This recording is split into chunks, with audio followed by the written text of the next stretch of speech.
Stoma Sports Talk worldwide with some news from the world of boxing. So y'all know what time it is. You ain't in a rush to get concussed. Now, coming off the big win from Eleider Alvarez versus Sergey Kovalev, round 7 stoppage, big fight, right? Big result, upset, right?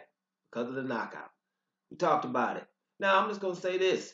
Eleider Alvarez should storm the top 10 pound for pound, right?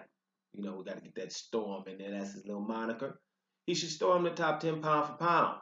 You're looking at pound for pounds, probably not mine personal, but when you're looking at Ring Magazine and them, which really I really don't, but their magazine, they're supposed to be the box of Bible, so you check their pound for pound out, and you look at the people in there, you're gonna have to say, well, Eleider Alvarez has to attend the party, right? Because listen, Sergey Kovalev was all the way up to number 3, right?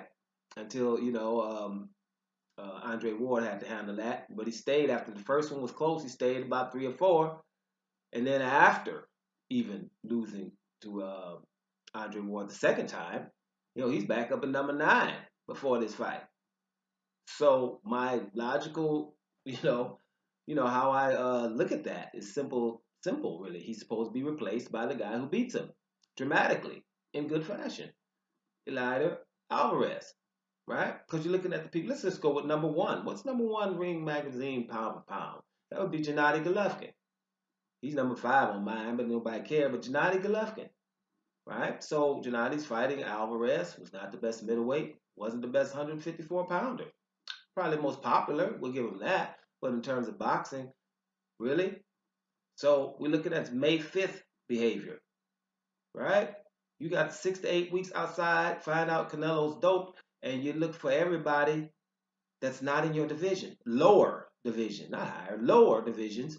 Vanis Matarosen, who, hadn't fought in 2 years, and is a lower division anyway. And was looking for Munguia until Nevada said we're not gonna sanction that bout here in Nevada. Man, Munguia is in the lower division, and he hadn't fought anybody up until that date. Munguia, right? So that didn't happen. But in his division, every mandatory stood up. If it was Jamal Charlo, WBC, what's up? We got it. If it was Daniel Jacobs, right, which you should rematch because it was arguably beat you, no, we won't do that either. Sergey Derevchenko, right, IBF, mandatory. Didn't want to do that to the point that he even got stripped by his title. So, nobody. Demetrius Andrade, Billy Joe Saunders, they were all there, all with their hands up, wanting to fight. So anybody that's close, the top 2 or 3, just put Terrence Crawford in Gennady Golovkin's shoes. Would that have went down with every mandatory saying, hey, we're ready to fight you, Terrence Crawford? No, it wouldn't have.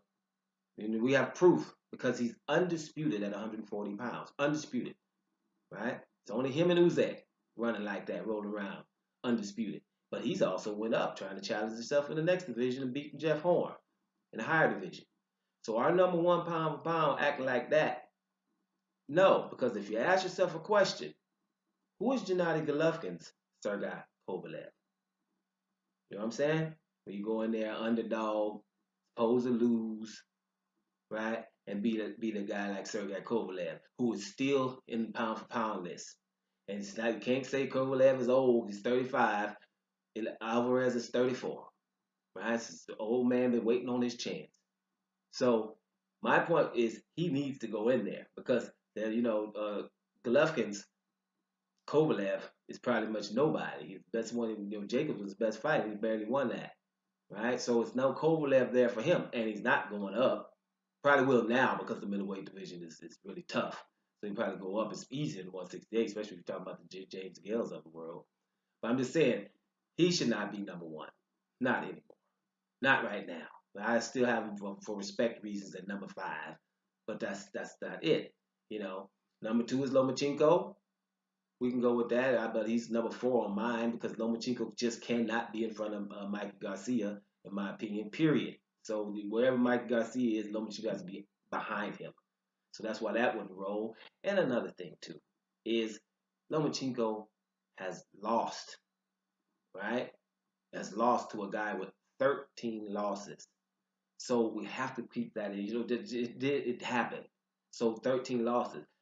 Eleider Alvarez is undefeated still after facing a Sergey Kovalev, right? So he's going to start getting rubbing elbows with these people. Is what I'm trying to say. Terrence Crawford is third. Alexander Usyk is up in there, and he should hit his.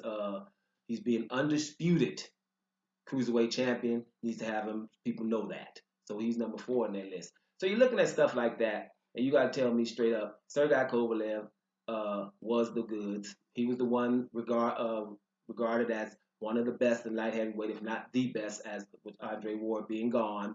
The one that everybody else was like, well, they're coming, the Gludgiks of the world, the Bivels of the world, and the Artabetabiyevs of the world. We know that they exist, they're there, but Sergey Kovalev was the one that people were thinking was the baddest one.